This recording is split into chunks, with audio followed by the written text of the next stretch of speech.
Ал жігіттер, мінекей бүгін енді табақ тартуды үйренеміз. Бас табақ, бас құданың табағына нелер кіреді? Жамбас. Бас құда болғаннан кейін бұл жерде жамбас болу керек міндетті түрде. Үлкен кісілер болғаннан кейін кәржілік болу керек міндетті түрде. Белдеме, және айтып өттім, бұл жерде белдеме болады. Белдемеден міндетті түрде қосамыз.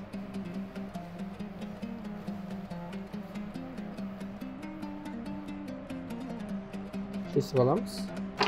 Белдеме және құйрық болады.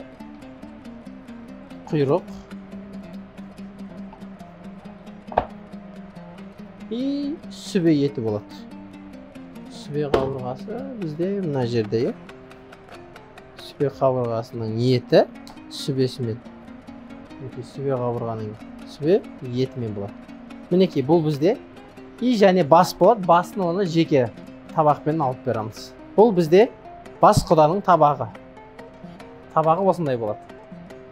Мінекей жамбас, яғни бұл жерде кіретін жамбас, бел омыртқа, кәржілік, құйрық және сүбе қабырғалар. Келесі бізде орта табақ. Орта табаққа жамбас, ортан жілік, бісміллем, ортан жілік, белдеме және бізде құйымшақ.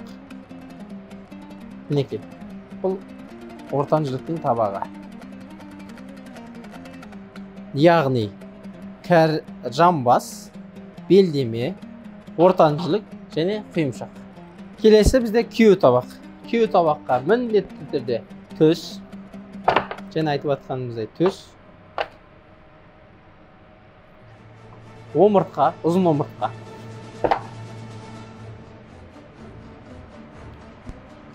Ортан жілік,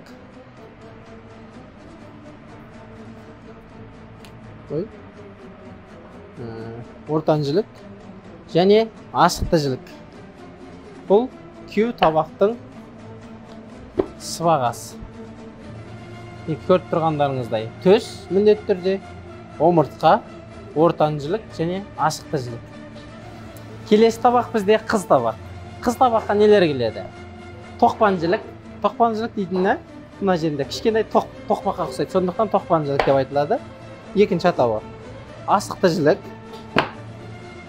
құйрық, бел омыртқа, белдеме, сүбе қабырға еті және құйымшақ.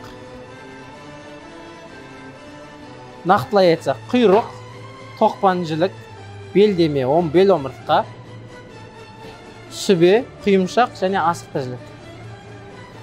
Келесі жігіттер бізде бала табақ. Бала табаққа ашықты жілік, жауырын, қабырға және ортан жілік. Көріп тұрғандарыңыздай, яғни ашықты жілік, ортан жілік, қабырға, қабырғаны балалар жақсы көреді, және жауырын.